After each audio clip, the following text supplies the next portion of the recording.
ನಮಸ್ಕಾರ ಸ್ನೇಹಿತರೆ, ನಮ್ಮ ನಂಬಿಕೆಗೆ ಸ್ವಾಗತ ಸುಸ್ವಾಗತ.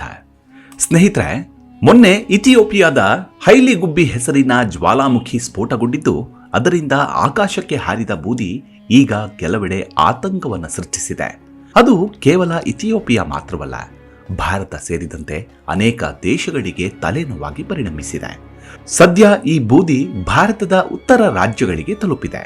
ಅದರಲ್ಲೂ ದೆಹಲಿಗೆ ತಲುಪಿದ್ದು ಈ ಜ್ವಾಲಾಮುಖಿ ಬೂದಿಯಿಂದ ವಿಮಾನ ಹಾರಾಟಕ್ಕೆ ತೊಂದರೆಯಾಗೋ ಸಾಧ್ಯತೆಗಳಿದೆ. ಹಾಗಿದ್ರೆ ಏನಿದು ಹೈಲಿ ಗುಬ್ಬಿ ಜ್ವಾಲಾಮುಖಿಯ ಕಥೆ? ಈ ಬೂದಿ ಯಾಕೆ ಇಷ್ಟೊಂದು ಸಮಸ್ಯೆ ಮಾಡಿದೆ? ಇದರಿಂದ ವಾತಾವರಣಕ್ಕೂ ಏನಾದರೂ ಹಾನಿ ಕಾದಿದೆಯಾ? ಈ ಹಿಂದೆ ಸ್ಫೋಟಗೊಂಡಿದ್ದ ಜ್ವಾಲಾಮುಖಿಗಳು ಹೇಗೆ ವಿಮಾನ ಹಾರಾಟಕ್ಕೆ ತೊಂದರೆ ಮಾಡಿದ್ವು ಅನ್ನೋದನ್ನ ಈ ವಿಡಿಯೋದಲ್ಲಿ ನೋಡ್ತಾ ಹೋಗೋಣ. ಅದಕ್ಕೂ ಮುನ್ನ ನಮ್ಮ ನಂಬಿಕೆಗೆ ನಿಮ್ಮ ಬೆಂಬಲವಿರಲಿ. ಸ್ನೇಹಿತರೆ, ನವೆಂಬರ್ 23ನೇ ತಾರೀಕಿನ ರಾತ್ರಿ 12 ಗಂಟೆಯ ಆಸುಪಾಸು ಇಥಿಯೋಪಿಯಾದ ಆಫರ್ ಪ್ರದೇಶದ ಜನರು ಆಗ ತಾನೇ ನಿದ್ದೆಗೆ ಜಾರಿದ್ರು. ಇನ್ನೇನು ಡೀಪ್ ಸ್ಲೀಪ್ಗೆ ಹೋಗ್ಬೇಕಿತ್ತು. ಏಕಾಏಕಿ ಭೂಮಿ ಉಸಿರಾಡಿದಂತೆ ಭಾಸವಾಯಿತು. ಆ ಬಳಿಕ ಚಿಕ್ಕ ಚಿಕ್ಕ ಕಂಪನಗಳು. ಇದು ವಿಮಾನವೋ ಅಥವಾ ಏನೋ ಭಾರೀ ಗಾಳಿಯ ಶಬ್ದ ಇರಬಹುದು ಅಂತ ಜನ ಭಾವಿಸಿದ್ರು. ಆದರೆ ಕೆಲವೇ ನಿಮಿಷಗಳಲ್ಲಿ ಕಂಪನ ಇನ್ನೂ ತೀವ್ರಗೊಳ್ತು. ಮನೆಯ ಗೋಡೆಗಳು ಕೂಡ ಧಡ ಧಡ ಅಂತ ಕಂಪಿಸಿದವು.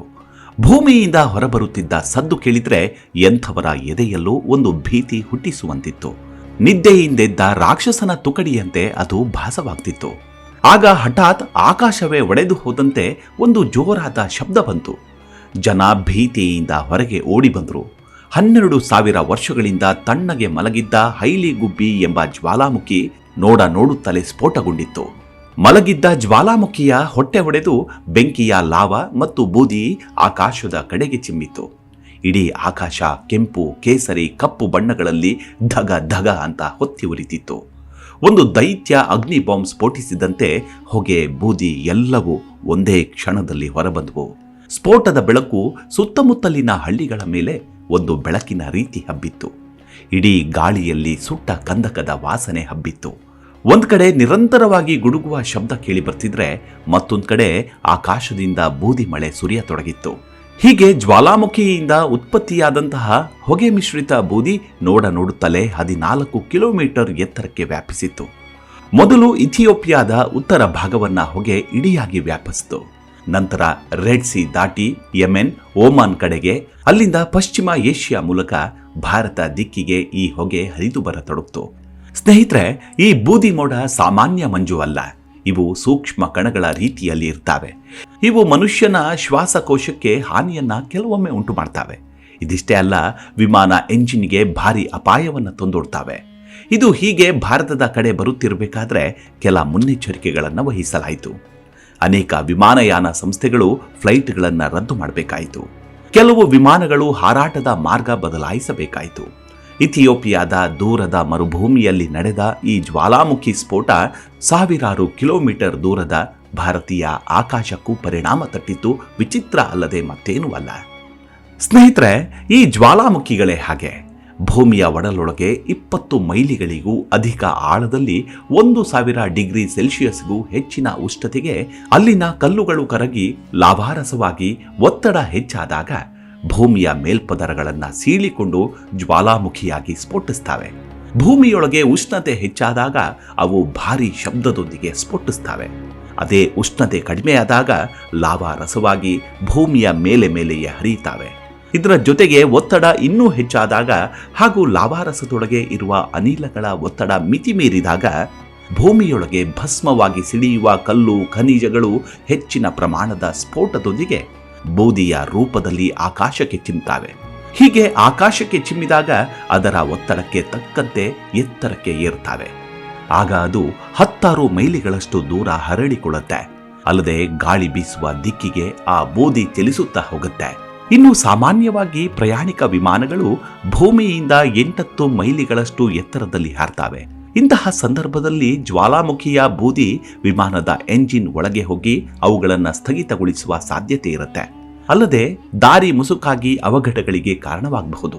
ಈ ಕಾರಣದಿಂದಲೇ ಅಂತಾರಾಷ್ಟ್ರೀಯ ವಿಮಾನಯಾನ ಮಾರ್ಗಸೂಚಿಯು ಜ್ವಾಲಾಮುಖಿಗಳ ಪರಿಣಾಮವನ್ನು ಗಮನಿಸಿ ಸಂಬಂಧಪಟ್ಟಂತಹ ದೇಶಗಳಿಗೆ ಮಾಹಿತಿ ಮತ್ತು ಎಚ್ಚರಿಕೆಯನ್ನು ರವಾನಿಸುತ್ತಿರುತ್ತೆ. ಹೀಗಾಗಿ ಭಾರತದಲ್ಲಿ ಕೆಲ ವಿಮಾನಗಳ ಹಾರಾಟ ರದ್ದು ಮಾಡಿದ್ರೆ ಇನ್ನು ಕೆಲವು ವಿಮಾನಗಳ ಹಾರಾಟ ವಿಳಂಬವಾಯಿತು. ಪ್ರಮುಖವಾಗಿ ಏರ್ ಇಂಡಿಯಾ 13 ವಿಮಾನಗಳನ್ನು ರದ್ದುಪಡಿಸಿದರೆ ಇಂಡಿಗೋ ಕೆಲವು ವಿಮಾನಗಳ ಹಾರಾಟವನ್ನು ರದ್ದುಪಡಿಸಿತು. ಇನ್ನು ಆಕಾಶ್ ಏರ್ ತನ್ನ ಕೆಲವು ವಿಮಾನಗಳ ಹಾರಾಟವನ್ನು ರದ್ದುಪಡಿಸಿದೆ. ಅದರಲ್ಲೂ ದೆಹಲಿ ವಿಮಾನ ನಿಲ್ದಾಣದಲ್ಲೇ 7 ಅಂತಾರಾಷ್ಟ್ರೀಯ ವಿಮಾನಗಳ ಹಾರಾಟವನ್ನು ರದ್ದುಗೊಳಿಸಲಾಗಿದೆ ಮತ್ತು 10 ವಿಮಾನಗಳ ಹಾರಾಟ ವಿಳಂಬವಾಗಿದೆ. ಇನ್ನು ಕೇರಳದ ಕಣ್ಣೂರಿನಿಂದ ಅಬುಧಾಬಿಗೆ ತೆರಳಬೇಕಿದ್ದ ಇಂಡಿಗೋ ವಿಮಾನವನ್ನ ಅಹಮದಾಬಾದ್ಗೆ ವಾಪಸ್ ತರಿಸಲಾಗಿದೆ. ಹಾಗೆ ನೋಡಿದ್ರೆ ಜ್ವಾಲಾಮುಖಿ ವಿಮಾನಗಳಿಗೆ ತೊಂದರೆ ಕೊಟ್ಟಿರುವ ಸಾಕಷ್ಟು ಉದಾಹರಣೆಗಳು ನಮ್ಮ ಮುಂದಿವೆ. 1982ರಲ್ಲಿ ಬ್ರಿಟಿಷ್ ಏರ್ವೇಸ್ ವಿಮಾನ ಇಂಡೋನೇಷ್ಯಾ ಮೇಲೆ ಪ್ರಯಾಣಿಸಿತ್ತು. ಅದೇ ಹೊತ್ತಿಗೆ ಗಲಾಂಗಂಗ್ ಎಂಬ ಪ್ರದೇಶದಲ್ಲಿ ಜ್ವಾಲಾಮುಖಿ ಬೂದಿ ಹಾರಿ ಆ ವಿಮಾನದ 4 ಎಂಜಿನ್ಗಳು ಕೈಕೊಟ್ಟವು. ಆದರೆ ಪೈಲಟ್ ತುಂಬಾ ಎಚ್ಚರಿಕೆ ವಹಿಸಿದ.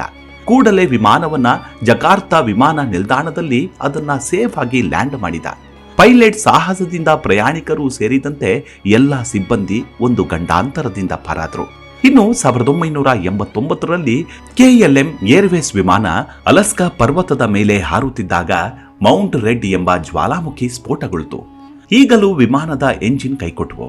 ಆದರೆ ಪೈಲಟ್ ವಿಮಾನವನ್ನ ಕಡಿಮೆ ಎತ್ತರದಲ್ಲಿ ಹಾರುವಂತೆ ನೋಡಿಕೊಂಡು ಇಂಜಿನ್ ಮತ್ತೆ ಸ್ಟಾರ್ಟ್ ಆಗುವಂತೆ ಮಾಡಿದ್ರು. ಬಳಿಕ ವಿಮಾನವನ್ನ ಅಂಕರಾಜ್ ಎಂಬಲ್ಲಿ ತುರ್ತಾಗಿ ಲ್ಯಾಂಡ್ ಮಾಡಿ ಪ್ರಯಾಣಿಕರ ಪ್ರಾಣವನ್ನ ಉಳಿಸಿದ್ರು. ಹೀಗೆ ಜ್ವಾಲಾಮುಖಿಯ ಗುರಿಗೆ ಇನ್ನು ಅನೇಕ ವಿಮಾನಗಳು ತುತ್ತಾಗಿವೆ.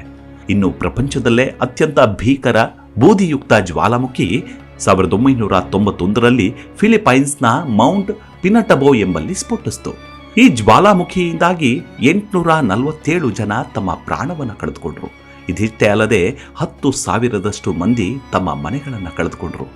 1.7 ಕೋಟಿ ಟನ್ನಷ್ಟು ಸಲ್ಫರ್ ಡೈಆಕ್ಸೈಡ್ ಯುಕ್ತ ಬೂದಿ ಸುಮಾರು 19 ಕಿಲೋಮೀಟರ್ ವರೆಗೂ ಹೆಚ್ಚು ಎತ್ತರಕ್ಕೆ ಚಿಮ್ಮಿ ಬೂದಿಯ ಭಾರಿ ಮೋಡವನ್ನೇ ಸೃಷ್ಟಿಸಿತು.